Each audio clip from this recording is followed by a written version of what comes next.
A snapshot of life before and after training from Arthur, Frankie, Hoshi, Bagel, and their owners. I'm Charlotte. And what's your dog's name?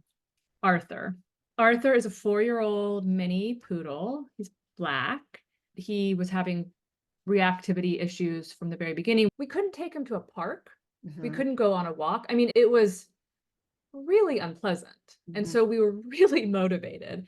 And the logic of the positive reinforcement is very convincing if you don't really know anything else. And it's also very dominant if you go out and look on the internet. We tried and it wasn't getting better at all. There has to be another way to help this dog. And I think I just looked a little harder. I found the term balance training. Okay. And I had never heard of that. I had never heard of that concept before. And so then that's how I found you. Fantastic. Fantastic. So we've had Arthur back for 2 years since he went through training and boot camp with you. And in those 2 years, have you ever seen reactivity like you saw before or anything close? Not in the slightest. And that was even including walking him the second week he was home. Oh, yeah, no, nothing. People often remark on how well trained he is, like just walking down the street. I'm always very proud. Walking down the street and like, his little sit when we're at the waiting for the light, and people are like, my God, like, people will come up, people will like catch up with me and ask, or at the park, people, and I always point out the e-collar, and then I always tell them about balance training. And I'm like an evangelist. Yeah, so my name is Pete. My wife is Kalina. We have a little 2-year-old named Moya, and our dog Frankie, who's a Chow Chihuahua, kind of a mix. We'd had sort of an incident with our daughter who was not quite 1 yet at the time. And so we're like, look, we have to really go all in on this, or we might have to get rid of Frankie. And so I didn't consider an option. Right. It like makes me emotional thinking about that even now. Right. It just was not an option. Yeah. So that's where we were at when we came to you. Her behavior towards other dogs, because she would, as dogs do at dog parks, they would like run up and she would, kind of like scrunch down and then like pounce, jump, and kind of like, just like go for the neck, just really super aggressive out of nowhere. I'm like, oh my God, this is really scary and bad. So that was probably the biggest issue that we had beyond her general sort of skittishness. Do you know how long you've had Frankie back home from training? I think it's been a year. I mean, well, just over, so probably like 13, 14 months. Has Frankie ever shown that same kind of like reactive behavior with any trigger that she showed before training? Not to the same degree at all. It's like you get a glimpse of it sort of being there if she's really stressed hard, but then not. But has she reacted like the same way? No, not at all. She's better able to handle situations that she wouldn't really have been able to previously. So I guess the better answer is no, she's not responding in the way that she was before. It's just every time we go out with Frankie, people are like, oh my God, your dog is so good. It's crazy because we're walking around on like semi-busy streets with her not even having a leash on, like it's just so crazy. And people see that, they're like, what? Like, whoa. And I don't even think about it anymore. Hi, my name is Ramita, and I'm Tanay, and our dog is Hoshi. He's a 2.5-year-old German Shepherd. So as you can imagine, very active, very curious, very playful.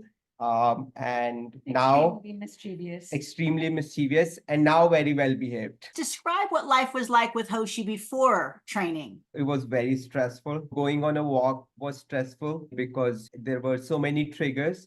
So our life was centered around ensuring there is no interaction with any of the triggers, which was primarily dogs. We would choose such places to walk or such times to walk that the likelihood of encountering another dog is low. And that creates like an additional burden on your day-to-day life. yeah, that was it. And I mean, for me, I had like towards the end, I had stopped walking him because it was coming to an extent where it was a physical thing where I had to use all the energy I had, and I had decided that I can't walk him anymore, which was not a good feeling. How long have you had him back since training? Like 6 months? So this is the 8th month because Was his behavior different with you after training? Oh, absolutely. Like, yes, like everything that we wanted him to learn, to do, to not do, he's able to ignore other dogs. He's able to walk on the leash nicely. He respects us and, he listens, obeys our commands consistently. So, yes.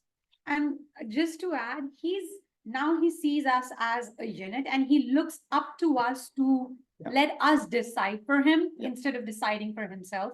And I think for me, that's one of the biggest achievements of this entire program, because he does not make the decisions for himself, which earlier used to be the wrong decisions, and now he can take care of it. Yeah, like you say, right? He looks up to us as a leader now. My name's Travis, and my dog's name is Bagel. She's now 7. She's a boxer, German Shepherd, Border Collie mix. I had her since she was a puppy, and different negative behavioral traits would come up over the years and escalate. And I tried a variety of different training plans before reaching out to you. And it was becoming untenable.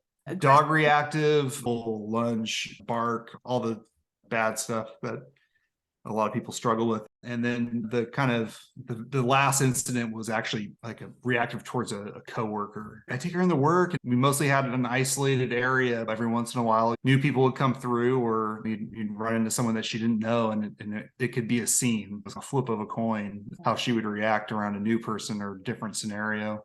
Bark, lunge, wouldn't listen to me. And then the final straw was she actually jumped on someone and like nicked their arm with her claw.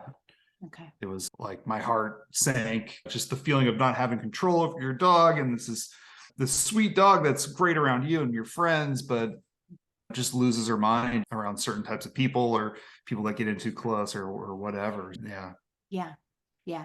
And you said you tried some other training approaches. I tried many different training approaches, primarily like positive reinforcement, trying various different attempts and different methods of getting her basically to de-stress, and nothing ever, like I didn't see any positive real change in her overall demeanor. How long has Bagel been back home? Probably, I would say 7-8 months. Since she's been home, have you seen any of the reactivity that you saw from her before training? No, I haven't. I can hold the leash with a pinky and walk her. I was pleasantly surprised when I started bringing her back to work. And if someone comes around the corner, she's not going to lunge. She just stands there and she acts like Scrappy Doo for a second and just woofs. And she used to just pull lunge. It's like dominoes kind of falling. Like she's had some pretty big events over the last couple of months, like being pet by strangers. These are people new to her, but people that I want in my life. They're able to come in and give her pets and stuff. And she's been just rolling with it, and not just tolerating it, but actually enjoying it. She's gotten more affectionate almost. It's just more frequent where she's like less on edge and able to be more comfortable. She didn't like to be on the bed. Now she's more than happy to hop up on the bed, and she'll come really close to me and lay down next to me. She never really was like that. She wasn't really like a cuddly dog or anything like that. I don't know. I've noticed like a kind of a softness develop about her. Whereas before she was just on edge, always hyper vigilant, always looking out for stuff. I would say she's personality wise, she's the same and like more herself before she hit adulthood and these problems happened. So it's really nice. To Arthur, Frankie, Hoshi, Bagel, and your owners, thank you. If their story sounds familiar and you want to move beyond struggling with your dog, let's schedule a call. I'd love to hear your goals and share the details of my program with you. I service the SF Bay Area, Northern California, and Southern Oregon. And you can find my email and phone number on the slide. Thank you.